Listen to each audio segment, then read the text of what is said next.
To me, my youth in Mercedes was a pleasant memory, because although I went to a segregated schools and I did not know exactly the reasons or the cause of segregation. In fact, I didn't even know that any of our constitutional rights were being violated. My father grew up in a time when discrimination was commonplace. He experienced this firsthand in the U.S. Army. Dr. Garcia was a medical doctor in the Midwest when World War II began, and immediately enlisted, thinking he would be in the medical corps. Instead, he was assigned to an infantry unit.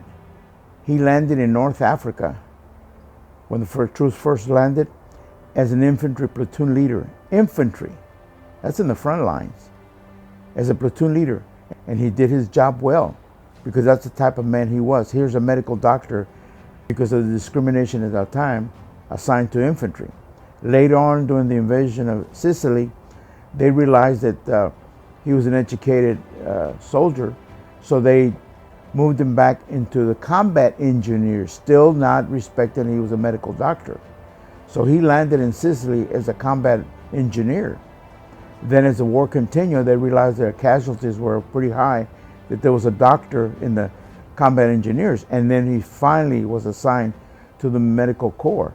That tells you that he understood discrimination for veterans and for military.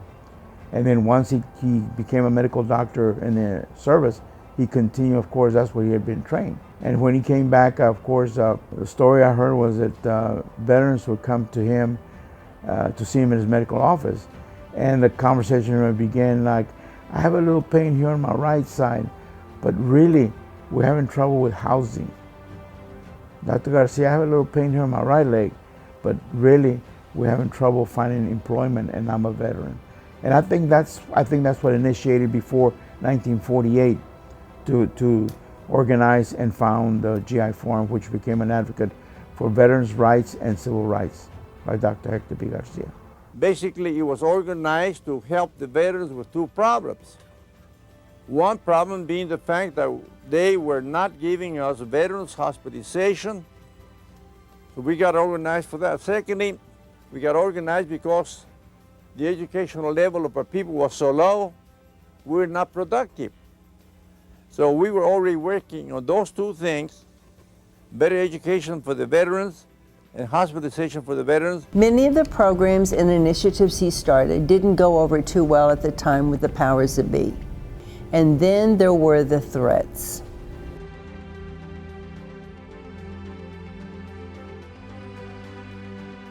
One of the things that Dr. Hector did was that when he was going ahead and going to different communities in South Texas, trying to create other chapters of the American GI Forum, is that he did it at great personal risk. There were local officials that didn't like the idea of him coming to their town and trying to go ahead and present this. One time, my father got to ride Dr. Hector's Cadillac because Dr. Hector had to hide in the trunk of his own car to get out of a town here in South Texas.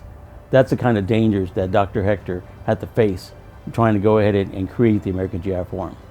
Another amazing fact was that my father knew how to get things accomplished before there was instant communication, computers, and social media. Back then, he just knew how to reach out and touch someone.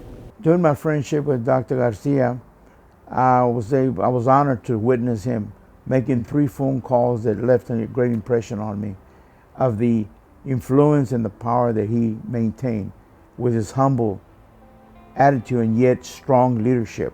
I saw him once make a phone. I walked into his office, he was on the phone, and he waved me in. And he's talking to a political presidential candidate that doesn't want to come to Corpus. And he tells him, if you don't come to Corpus, you're not going to win. That person did not win that year. Another very impressive phone call was in 1988 at the National Convention GI Forum here in Corpus Christi. I remember that when Lloyd Benson came to hear the band, Dr. Garcia said, Lloyd Benson likes to talk to the band. So he went through his talk. And then when he said, y'all be invited to march in the parade when we win. And Dr. Garcia winked at me. I said, well, that's okay. On Saturday, we play for the veterans luncheon, the military luncheon, which the guest speaker was the first Hispanic Secretary of the Navy, the Honorable Hidalgo. And he brings George Bush was the speaker at that time running for president. And he comes over and says, the Veterans Band will be invited to march in the parade. And Dr. Garcia winks at me again. And I said, what he was doing, he had gotten both parties to invite us. And so either one would win, we would get to go. Well, the election was over in November of 1988 and no invitation. On December 20 was the last day of school, and I, as a school administrator, was done for Christmas vacation.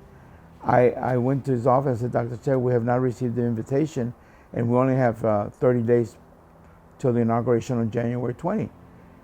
He goes to the phone, and what impresses me was that he did not look up the number. He just dialed directly. I had no idea who he was calling, and the person that answered the phone was the chief of staff at the White House. At that time, the governor of New Hampshire, Sununu, had become his chief of staff, and he answered the phone. Dr. Garcia talked to him, and Mr. Sununu told him, tell the Veterans Band to wait 15 minutes, don't say anything, and the invitation will be there. And a little bit over, about 16, 17 minutes later, I get a phone call at home from the media that we've been invited to the inauguration. It only took 17 minutes, more or less, from the time Dr. Garcia dials the number, calls the White House, and the invitation was made public. And here we go, 30 days later, we're in Washington, D.C. at the inauguration, and it was Dr. Garcia. The third phone call, we were having trouble booking flights. It was a nightmare trying to book different flights, different days, different numbers of people. So I finally decided that we needed to charter a plane. So I talked to Dr. Garcia. He said, what do we need to do? I said, well, we need to get one of, they won't give me an answer. They won't talk to me. They won't. So he said, come on. So he picks up the phone, makes an appointment with Mr. Hall, in charge of Continental at that time. We jump in the car, we drive to the airport. Mr. Hall was waiting for him because Dr. Garcia had called. And he met with us, and I told him, he said, I need a check to deposit. I thought we were just going to make arrangements. And I said, we don't have the funds. And Dr. Garcia said, they will have the funds on Monday. It was a Thursday. And he said, well, if Dr. Garcia says that, then I will call him, just bring me a check for $50,000 deposit, and all I have to do is call Houston and tell him I have a check. But it'll be good on Monday because Dr. Garcia just said so. That's the impression and the respect he had in this community. And of course, the check was good on the following Monday. And the rest is history. We left for Washington that Thursday was Monday, and then Thursday we flew in a private charter airplane through the help of Dr. Garcia. Those three phone calls left an impression on me that if you believe like Dr. Garcia and you know how to speak on the phone, you can get results. Here is yet another story that shows my father's commitment to our veterans. He had a passion to meet everyone that came from Vietnam at the airport. And you know, one of the things that you see now, he actually was the originator. Back in 1966, before I went to Vietnam, he would go to the airport and meet the bodies. He started coming in 1966. We had a few come in. A lot of them from all surrounding area landed at Corpus Christi International Airport. Dr. Garcia was there, and he would have the GI form with flags along the entrance of the airport. In the month of May 1968, he was there every day. If you look at the dates, there was a body arriving from the coastal bend every day, and Dr. Garcia met every one of them. And that was Dr. Garcia. And to see that gave us the respect and the following our leader, Dr. Garcia. That's one of the reasons many of us would follow him, because he was truly dedicated to the veterans and to the military. And that's a true leader. Those are the things I saw as a young man that impressed on me about Dr. Hector P. Garcia. And today I speak to that because that's his legacy. And his legacy must live, and our young people must learn that. He really cared about veterans because he saw all the injustices that they had to face. And one of the things also that happened with him was that he never turned a veteran down. If a veteran called him at any hour of the day, any issue, have it be a housing issue, financial issue, medical issue, whatever the case was, Dr. Hector didn't turn his back on anybody.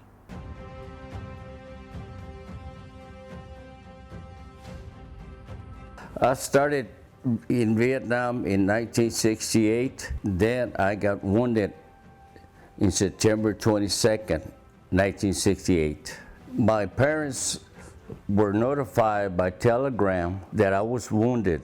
Not knowing how bad it was, they didn't know who to contact, so they called Dr. Hector P. Garcia. Dr. Hector P. Garcia contacted Washington, D.C. to find out how bad I was wounded because my parents were worried.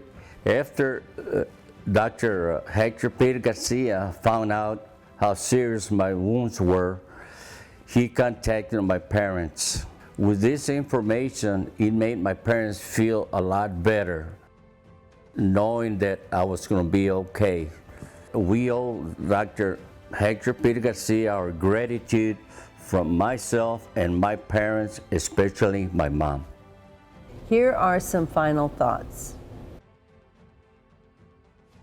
I appreciate everything Hector P. Garcia did, especially when forming the GI Forum to help the GIs coming back from World War II. They weren't fairly treated, and he continued doing that work for the people from Korea and Vietnam, and I appreciate everything he did for the.